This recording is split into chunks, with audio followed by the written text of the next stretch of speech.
Baik. Jadi begini teman-teman sekalian, berkaitan dengan virus ini ya. Jadi memang sekarang ada beberapa laporan lah ya, bahwa ada orang yang datang dengan keluhan pencernaan, keluhan mah seperti itu, nyeri, dispepsia seperti itu. Kemudian di swab negatif, kemudian 3 hari kurang lebih setelah masuk itu tiba-tiba sudah penuh dengan rongki parunya, dan hari keempat tuh sudah wasawam. Nah, ini yang saya mau ceritakan, dan karena teman-teman di sini banyak yang berada di garis-garis depan ya, jadi mungkin saya akan kasih beberapa tips-tipsnya supaya teman-teman tetap waspada dan terjaga kesehatannya. Karena emang karakter virus ini sekarang sudah lebih baru dan lebih canggih lagi, dan sampai kapan kita nggak tahu, dan akan terus seperti itu. Pokoknya kita siap aja perangnya gitu ya. Nah, yang pertama adalah bahwa memang virus ini sekarang mulai masuk ke pencernaan. Jadi dia khususnya akan menyerang orang-orang yang bermasalah di pencernaan ya. Sehingga dari sini kita harus tahu bahwa karakter orang Asia ya, Indonesia termasuk di situ, kebanyakan atau sebagian besar adalah masalahnya di lambung ya, atau pencernaan. Maka potensi sangat besar dari ini untuk terjadi, atau mungkin keadaan yang tadi saya sebutkan di awal tadi itu sangat gampang terjadi. Sehingga ada beberapa hal yang mungkin teman-teman bisa lakukan sebagai langkah penguatan ya, penguatan lambung ya dalam hal ini, dan penguatan tubuh secara umum pada dasarnya nanti. Yang pertama adalah jaga lambung ya. Jaga lambung ini berupa teman-teman, pertama hindari semua makanan-makanan terutama fast food ya. Udah pisah dulu sama fast food ya. Jangan ada fast food sama sekali lah masuk, karena itu sangat berat buat lambung. Itu pertama. Yang kedua, sebenarnya ada obat yang sangat baik untuk menjaga asam lambung ini, karena memang sebagian besar orang Indonesia masalah di lambung, dan itu sebenarnya bukan kelebihan asam klorida ya, tapi justru malah kekurangan hipoklorida sebenarnya. Nah, di sini kita bisa ngambil salah satu cara atau mungkin metode untuk memperbaikinya, yaitu dengan cara mengkonsumsi air tajin. Air tajin ini salah satu air yang sangat baik untuk memperbaiki asam lambung. Tapi kalau teman-teman agak repot, ada satu produk nanti mungkin saya share, tapi nggak sekarang, yang sudah jadian ya, itu isinya air tajin. Nah, air tajin ini bisa teman-teman buat ya dengan cara mengambil beras seperti biasa, kemudian tentunya beras yang bebas pestisida ya, beras organik ya. Itu diminum airnya 2 kali lah, atau sekali sampai 2 kali sehari. Kalau seandainya nggak mendapatkan air tajin atau beras, teman-teman bisa mengkonsumsi air tajinnya ubi ya, atau mungkin air tajin ubi singkong ya. Ubi singkong ya, ubi kayu kalau di tempat saya. Nah, itu bisa teman-teman minum juga airnya. Dan ingat, kenapa air tajin atau ubi ini bisa dipakai, karena kita butuh amilumnya ya. Kita butuh amilumnya untuk menenangkan lah ya, menyeimbangkan lambung supaya tidak bermasalah. Jadi teman-teman yang di sini ada masalah lambung, hati-hati banget, karena sekarang kecenderungan dari virus ini memang mengarah ke sana gitu. Jadi hati-hati banget kalau ada masalah lambung, nyeri segala macam, segera obati. Dan yang paling utama lagi adalah jangan biarkan lambung kosong ya, khususnya yang bermasalah, karena itu satu cara yang sangat mudah untuk makhluk ini masuk gitu. Nah, sehingga disinilah kita perlu asupan-asupan berupa amilum yang teman-teman bisa dapatkan dari 3 jenis makanan ini ya, yaitu alpukat, kemudian pisang, dan bisa tambah dengan kurma. Jadi kalau bisa perutnya jangan dibiarkan kosong, jadi kondisikan untuk terisi terus tapi tidak penuh ya. Dan salah satu makanan yang bisa diasup itu adalah tadi alpukat, pisang, dan kurma. Itu bisa di blend, jadi makan dia ya 2 jam lah sekali gitu kan, atau 1 jam, nggak usah banyak-banyak, yang penting terisi di sana, karena dia butuh nutrisi. Sekarang kalaupun Anda minum probiotik, maka probiotiknya tidak akan banyak berperan kalau seandainya nutrisinya nggak bagus. Maka di samping konsumsi probiotik yang sudah ada ya teman-teman juga bisa konsumsi juga nutrisi yang tadi tinggi amilum tadi. Jadi saya ada jelaskan air tajin ya, baik dari beras atau mungkin air tajin dari singkong, itu sangat baik ya untuk menyeimbangkan asam lambung atau mengendalikan asam lambung. Di samping itu juga tadi yang alpukat, kurma dan pisang. Dan probiotik jangan lepas, pokoknya probiotik jangan lepas. Semua makanan-makanan fermentasi itu dimakan sekarang, dan juga termasuk dalam hal ini adalah makanan buah-buahan ya. Buah-buahan jangan banyak mengkonsumsi buahan yang terlalu matang. Jadi matang normal aja ya, itu insya Allah akan sangat bermanfaat untuk menjaga keseimbangan dan kesehatan asam lambung gitu kan, Masya Allah. Itu kurang lebih mungkin. Dan ingat sekali lagi, jaga lambungnya ya, jaga lambung. Yang puasa silakan puasa ya, mungkin yang puasa sunnah ya, Senin Kamis atau segala macam itu, tapi ingat sahur dan bukanya harus terisi lambungnya ya, jangan sampai lambungnya kosong dan akhirnya menimbulkan nyeri, karena sekarang sedikit saja nyeri lambung ya, dan tubuhnya fisiknya lemah, nutrisinya nggak cukup, maka dia masuk ya, si virus ini masuk.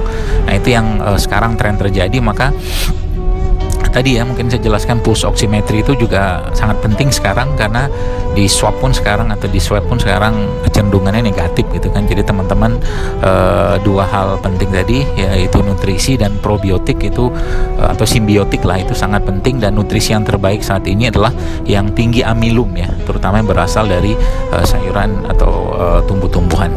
Itu mungkin, dan semoga kita selalu dijaga Allah, dan semoga dijauhkan dari penyakit-penyakit khususnya virus ini gitu. Demikian mungkin, mohon maaf saya voice note. Terima kasih. Baik, jadi begini teman-teman sekalian, berkaitan dengan virus ini ya. Jadi memang sekarang ada beberapa laporan lah ya, bahwa ada orang yang datang dengan keluhan pencernaan, keluhan mah seperti itu, nyeri, dispepsia seperti itu, kemudian di swab negatif, kemudian 3 hari kurang lebih setelah masuk itu tiba-tiba sudah penuh dengan rongki parunya, dan hari keempat tuh sudah wassalam. Nah, ini yang saya mau ceritakan, dan karena teman-teman di sini banyak yang berada di garis-garis depan ya, jadi mungkin saya akan kasih beberapa tips-tipsnya supaya teman-teman tetap waspada dan terjaga kesehatannya. Karena emang karakter virus ini sekarang sudah lebih baru dan lebih canggih lagi, dan sampai kapan kita nggak tahu, dan akan terus seperti itu. Pokoknya kita siap aja perangnya gitu ya. Nah, yang pertama adalah bahwa memang virus ini sekarang mulai masuk ke pencernaan. Jadi dia khususnya akan menyerang orang-orang yang bermasalah di pencernaan ya. Sehingga dari sini kita harus tahu bahwa karakter orang Asia ya, Indonesia termasuk di situ, kebanyakan atau sebagian besar adalah masalahnya di lambung ya, atau pencernaan. Maka potensi sangat besar dari ini untuk terjadi, atau mungkin keadaan yang tadi saya sebutkan di awal tadi itu sangat gampang terjadi. Sehingga ada beberapa hal yang mungkin teman-teman bisa lakukan sebagai langkah penguatan lambung ya dalam hal ini, dan penguatan tubuh secara umum pada dasarnya nanti. Yang pertama adalah jaga lambung ya. Jaga lambung ini berupa teman-teman, pertama hindari semua makanan-makanan terutama fast food ya. Udah pisah dulu sama fast food ya. Jangan ada fast food sama sekali lah masuk, karena itu sangat berat buat lambung. Itu pertama. Yang kedua, sebenarnya ada obat yang sangat baik untuk menjaga asam lambung ini, karena memang sebagian besar orang Indonesia masalah di lambung, dan itu sebenarnya bukan kelebihan asam klorida ya, tapi justru malah kekurangan hipoklorida sebenarnya. Nah, di sini kita bisa ngambil salah satu cara atau mungkin metode untuk memperbaikinya, yaitu dengan cara mengkonsumsi air tajin. Air tajin ini salah satu air yang sangat baik untuk memperbaiki asam lambung. Tapi kalau teman-teman agak repot, ada satu produk nanti mungkin saya share, tapi nggak sekarang, yang sudah jadian ya, itu isinya air tajin.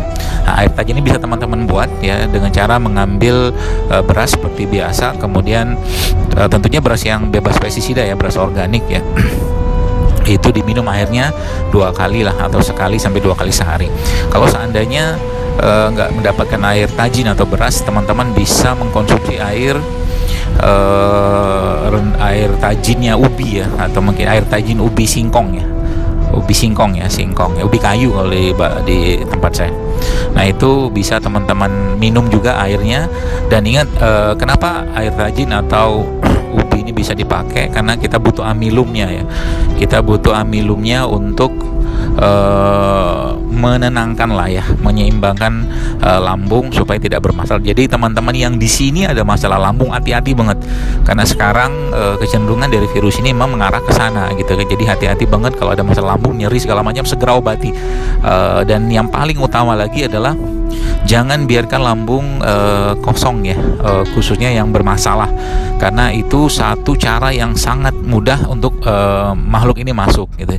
Nah sehingga disinilah kita perlu asupan-asupan berupa amilum yang teman-teman bisa dapatkan dari 3 jenis makanan ini ya, yaitu alpukat, kemudian pisang, dan bisa tambah dengan kurma. Jadi kalau bisa perutnya jangan dibiarkan kosong, jadi kondisikan untuk terisi terus tapi tidak penuh ya. Dan salah satu makanan yang bisa diasup itu adalah tadi alpukat, pisang dan kurma. Itu bisa di blend, jadi makan dia ya 2 jam lah sekali gitu kan, terus 1 jam, nggak usah banyak-banyak, yang penting terisi di sana karena dia butuh nutrisi. Sekarang kalaupun Anda minum probiotik, maka probiotiknya tidak akan banyak berperan kalau seandainya nutrisinya nggak bagus.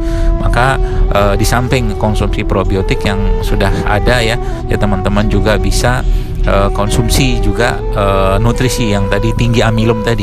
Jadi saya ada jelaskan air tajin ya, baik dari beras atau mungkin air tajin dari singkong, itu sangat baik ya untuk menyeimbangkan asam lambung atau mengendalikan asam lambung. Di samping itu juga tadi yang alpukat, kurma dan pisang. Dan probiotik jangan lepas, pokoknya probiotik jangan lepas. Semua makanan-makanan fermentasi itu dimakan sekarang, dan juga termasuk dalam hal ini adalah makanan buah-buahan ya. Buah-buahan jangan banyak mengkonsumsi buahan yang terlalu matang, jadi matangnya matang normal aja ya. Itu insya Allah akan sangat bermanfaat untuk menjaga keseimbangan dan kesehatan asam lambung gitu kan, Masya Allah. Itu kurang lebih mungkin. Dan ingat sekali lagi, jaga lambungnya ya, jaga lambung. Yang puasa silakan puasa ya, mungkin yang puasa sunnah ya, Senin Kamis atau segala macam itu. Tapi ingat sahur dan bukanya harus terisi lambungnya ya, jangan sampai lambungnya kosong dan akhirnya menimbulkan nyeri. Karena sekarang sedikit saja nyeri lambung ya, dan tubuhnya fisiknya lemah, nutrisinya nggak cukup, maka dia masuk ya, si virus ini masuk. Nah itu yang sekarang tren terjadi. Maka tadi ya mungkin saya jelaskan pulse oximetry itu juga sangat penting sekarang, karena di swab pun sekarang atau di swab pun sekarang kecenderungannya negatif gitu kan. Jadi teman-teman, 2 hal penting tadi yaitu nutrisi dan probiotik itu atau simbiotik lah, itu sangat penting. Dan nutrisi yang terbaik saat ini adalah yang tinggi amilum ya, terutama yang berasal dari sayuran atau tumbuh-tumbuhan. Itu mungkin, dan semoga kita selalu dijaga Allah dan semoga dijauhkan dari penyakit-penyakit khususnya virus ini gitu. Demikian mungkin, mohon maaf saya voice note. Terima kasih.